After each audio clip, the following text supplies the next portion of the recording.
Hello friends, कैसे हैं आप सभी। आज की इस वीडियो में हम यूपी बोर्ड 2024 के जो प्रीवियस ईयर के क्वेश्चन पेपर है उसमें जो हम टॉप 5 क्वेश्चन के बारे में देखेंगे। यानी मैं आपको सॉल्यूशन दिखाऊंगा कि कैसे सोल्व करते हैं, और ये काफ़ी बार रिपीट हुए है यूपी बोर्ड में। तो सबसे पहला क्वेश्चन देख लेते हैं कि क्या कह रहा है। हमें एक पासे को एक बार फेंकने पर सम संख्या प्राप्त होने की प्रक्रिया क्या है। चलो इसका सॉल्यूशन देखते हैं किस प्रकार से इसे हल करना है। इसने कहा कि जो हमारे पास एक पासा उसे हमने एक बार फेंका, संख्या आने की प्रायिकता क्या है। जो इवेंट हो गए वो कितने हो गए, किस फॉर्मूले से निकालते हैं। वो फॉर्मूला है, अगर पासे की बात की हो तो 6 की पावर जितनी बार पासा उछाला गया है उसकी संख्या। यहाँ पर कितनी बार उछाला है, 1। तो टोटल जो इवेंट हुए कितने, 6। और जो संभावना आई है यानी कि संख्या आने की प्रायिकता। तो सबसे पहले देख लेते हैं कौन कौन से टोटल 6 इवेंट है। 1 2 3 4 5 6, यानी टोटल इवेंट कितने, 6, 1 से लेकर 6 तक। तो अब इसमें देखते हैं कि सम संख्या कितनी बार आई है, उनकी संख्या देखते हैं। इसमें 2 भी सम संख्या, 4 6 संभावित परिणाम प्राप्त हुए कितने, 1 2 3, कितने 3, यानी कि 2 4 6, 3 संख्या प्राप्त हुई। टोटल परिणाम में से हमें 3 ऐसे परिणाम और संभावित परिणाम प्राप्त होगी। क्या है तो मान कितने, 3। टोटल मान कितने प्राप्त हुए, 6, यानी कि 3 3 3 6, यानी 1/2 इसकी प्रायिकता है। इसका आंसर है 1/2। अब देखते हैं नेक्स्ट क्वेश्चन। अब देखते हैं दूसरा क्वेश्चन भी यूपी बोर्ड 2024 में आया हुआ क्वेश्चन है। चलो देखते हैं दूसरे क्वेश्चन में क्या बताया गया है और कैसे इसे सोल्व करेंगे। इन्होंने कहा कि 2 पासों को एक साथ उछालने पर दोनों पासों पर प्राप्त संख्याओं का योग 10 होना चाहिए। उसकी प्रायिकता हमें ज्ञात करनी है। लीजिए 2 पासे उछाले तो जो टोटल इवेंट है यानी कि संभावित मान कितने प्राप्त हो सकते हैं। तो टोटल इवेंट क्या हो सकते हैं, टोटल इवेंट चलो देखते हैं। 1 1 भी हो सकता है, 1 2 भी हो सकता है, 1 3 भी 1 सकता है। ये कहाँ तक हो सकते हैं, 6 6 तक, यानी टोटल परिणाम कितने हैं, 36 टोटल परिणाम है। तो उनमें से कौन से ऐसे परिणाम निकालने में, चलो देखते हैं। क्वेश्चन में बताया है कि ऐसे परिणाम निकाले जिनका योग 10 हो।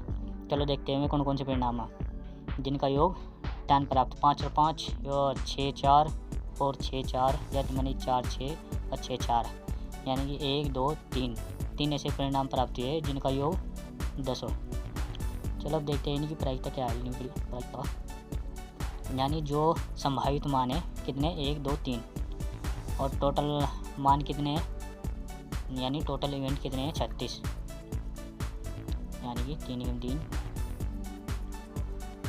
इसका आंसर है। अब देखते हैं तीसरा क्वेश्चन। यहाँ क्वेश्चन भी यूपी बोर्ड 2024 में आया हुआ क्वेश्चन है, तो इसलिए वो एग्जाम पॉइंट ऑफ व्यू से इम्पोर्टेंट है।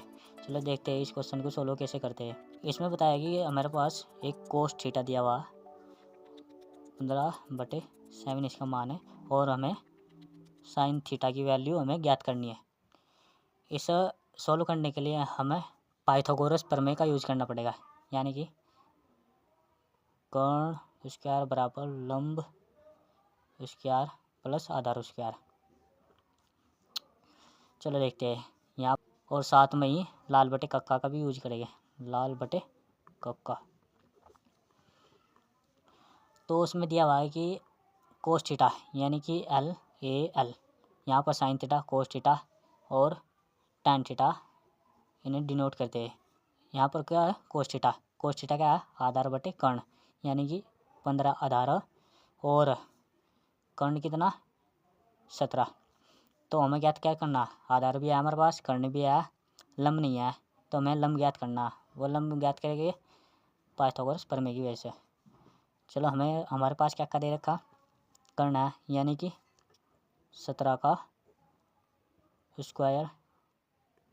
लंब हमारे पास है नहीं, तो लंब मान लेते हैं L हमारे पास, और आधार हमारे पास कितना है, 15 का कर देंगे हम स्क्वायर, यानी 17 का जो वर्ग होता है कितना होता है, 17 का वर्ग कितना होगा, 289, और लंब एज इट इज, और 15 का वर्ग होगा 225। हमें क्या ज्ञात करना है लंब का होल स्क्वायर, यानी लंब हमें ज्ञात करना है तो हम इसे एक तरफ ले लेते हैं। और जो लेफ्ट साइड में हमें 285 इसमें से 225 घटा देंगे, यानी 289 माइनस 225 जो घटाकर हमारे पास आया, घटाकर हमारे पास बचता है 64। यानी कि लंब अगर हम दोनों साइड का रूट कर दे तब उसका होल स्क्वायर रूट से कट जाएगा और 64 एल यहाँ पर बच जाएगा, यानी लंब बचाएगा। और 64 का जो रूट होता है 8 प्राप्त होता है, यानी कि हमारे पास लंब भी आएगा। तो हम कर्ण का फॉर्मूला लगा देंगे लाल बटे कक्का तक, यानी साइन थीटा किस किस को डोनेट करा लंब बटे कर्ण। लंब हमारे पास कितना प्राप्त हुआ 8 और कर्ण कितना है हमारे पास, कर्ण था हमारे पास 17। यही इसका आंसर है।